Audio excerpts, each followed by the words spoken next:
కూటమి ప్రభుత్వాన్ని ప్రశ్నించే బీసీ నేతలపై చంద్రబాబు కక్ష సాధింపుకు పాల్పడుతున్నారని వైఎస్ఆర్సీపీ ఎమ్మెల్సీ రమేష్ యాదవ్ ధ్వజమెత్తారు.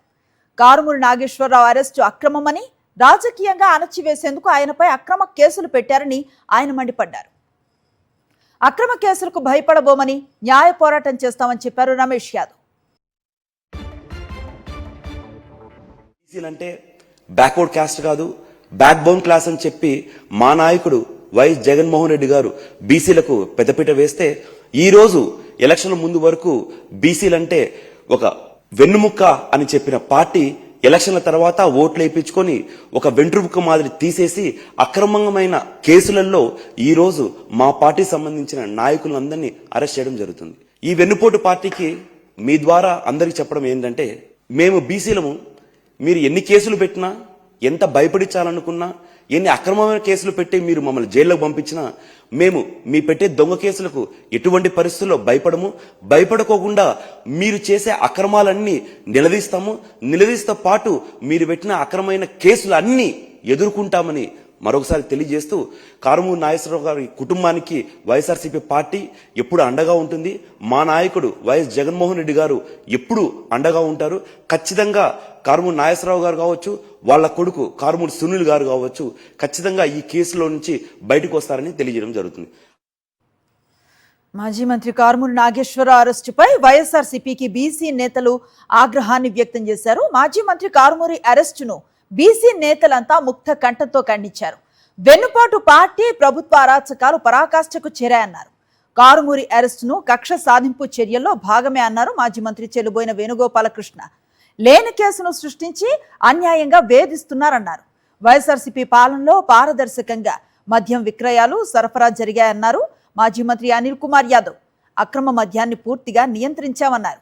వెన్నుపాటు పార్టీ ఇకనైనా అరాచకాలు ఆపాలని, లేదంటే బీసీలే చంద్రబాబుకు సరైన బుద్ధి చెప్తారని హెచ్చరించారు అనిల్ కుమార్ యాదవ్. అసలైన మద్యం స్కామ్ జరిగింది చంద్రబాబు హయాంలోనేనని మాజీ మంత్రి విడుదల రజని అన్నారు. కారుమూరి నాగేశ్వరరావు అరెస్టును తీవ్రంగా ఖండిస్తున్నామని తెలిపారు.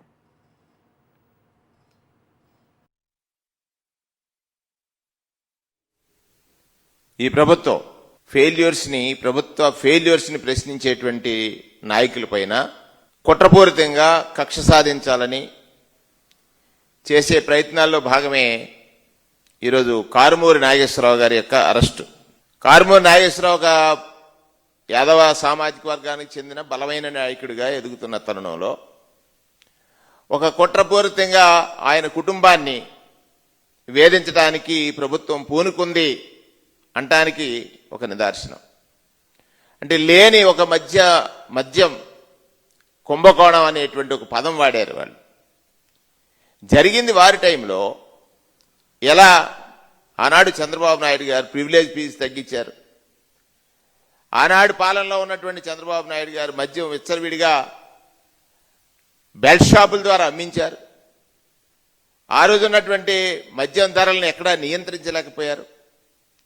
వాటన్నింటినీ అడ్డుకట్ట వేయడానికి జగన్మోహన్ రెడ్డి గారు ఒక మద్యం పాలసీ తెచ్చి ప్రభుత్వమే ప్రజలు ఎక్కడా దోపిడీకి గురి కాకూడదని, ప్రజలను దోచుకున్నటువంటి నాటి పాలకుడికి ఒక గుణపాఠం రావాలని, మద్యం సేవించడం వల్ల ప్రజా ఆరోగ్యం పాడైపోతుంది, దాని నుంచి ప్రజలను రక్షించాలని మద్యం షాపులు సంఖ్యను తగ్గించారు, బార్ల సంఖ్యను తగ్గించారు. 43,000 బెల్ట్ షాపులు ఆనాటికి ఉంటే ఒక్క బెల్ట్ షాప్ లేకుండా నియంత్రించారు. ఎక్కడా ₹1 అధికంగా ధర అమ్మకుండా చూశారు. కానీ ఇవాళ ఈ ప్రభుత్వం వచ్చిన తర్వాత మద్యం షాపులు విపరీతంగా పెంచారు. సుమారు 3,300 షాపులు 4,300 పెంచారు. బార్లు పెంచారు. అవి తాళదన్నట్టుగా ధరలు 3 దఫాలుగా పెంచి మరలా విచ్చలవిడిగా వారు ఏదైతే సిండికేట్లు ఏర్పాటు చేశారో ఆ సిండికేట్ల ద్వారా అమ్మిస్తున్నారు. మరిన్ని అప్డేట్స్ కోసం ఛానల్ ను సబ్స్క్రైబ్ చేయండి. నోటిఫికేషన్స్ కోసం బెల్ ఐకాన్ పై క్లిక్ చేయండి.